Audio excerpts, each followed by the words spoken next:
Assalamualaikum warahmatullahi wabarakatuh. Perkenalkan, nama saya Aulia Putriwardani dari Prodi Bimbingan dan Konseling semester 4 Fakultas Keguruan dan Ilmu Pengetahuan Universitas Nahdlatul Ulama Al-Ghazali. Di sini saya akan menjelaskan tentang landasan-landasan bimbingan dan konseling. Dalam Kamus Besar Bahasa Indonesia, bahwa kata landasan berarti alas dan tumpuan. Kata alas berhubungan dengan fisik, seperti landasan pesawat terbang. Sedangkan kata tumpuan berhubungan dengan hukum, prinsip, konsep, teori seperti Undang-Undang Dasar 1945. Bimbingan dan konseling memiliki dua aspek, yaitu bimbingan dan konseling. Rohman Natawijaja mengartikan bimbingan sebagai suatu proses pemberian bantuan kepada individu yang dilakukan secara berkesinambungan, supaya individu tersebut dapat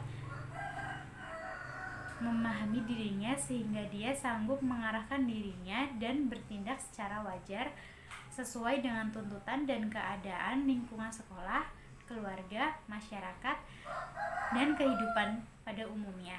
Sedangkan ASCA atau American School Counselor Association mengemukakan bahwa konseling adalah hubungan tatap muka yang bersifat rahasia, penuh dengan sikap penerimaan dan pemberian kesempatan dari konselor kepada klien.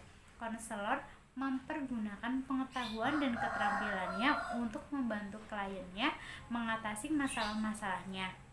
Dari dua definisi tersebut dapat dijelaskan bahwa bimbingan dan konseling merupakan upaya pemberian bantuan kepada suatu individu untuk memahami dirinya, sehingga individu itu mampu mengerahkan dirinya dan membantu individu itu memperoleh suatu perspektif atau pandangan terhadap masalah khususnya yang dialaminya agar individu tersebut dapat mengatasinya.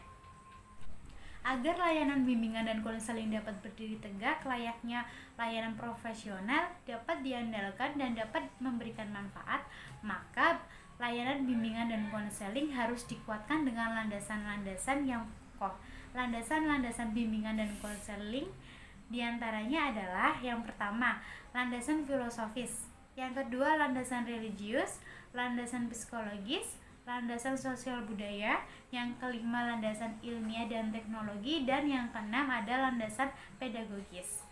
Yang pertama ada landasan filosofis. Landasan filosofis adalah landasan yang dapat memberikan arahan dan bimbingan kepada konseling yang dilakukan oleh konselor saat melakukan bimbingan, yang dapat dipertanggungjawabkan secara logis, etis, maupun estetis. Landasan filosofis adalah landasan yang membahas tentang hakikat manusia. Hakikat manusia diantaranya adalah: yang pertama, manusia adalah makhluk rasional yang berpikir.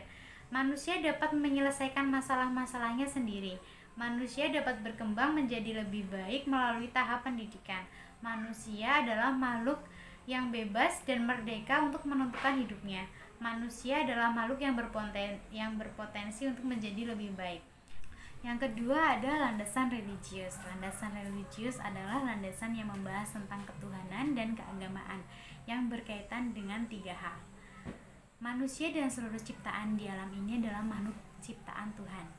Sikap yang mendorong perkembangan dan perkembangan manusia diatur oleh kaidah agama, dan manusia jika ingin menyelesaikan masalah diatur juga dalam kaidah agama.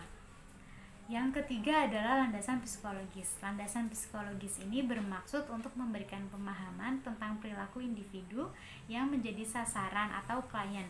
Pada landasan ini, konselor harus bisa memotivasi seorang klien untuk menyelesaikan masalahnya. Menjadi seorang petugas bimbingan dan konseling yang profesional, maka dibutuhkan belajar khusus tentang bimbingan dan konseling.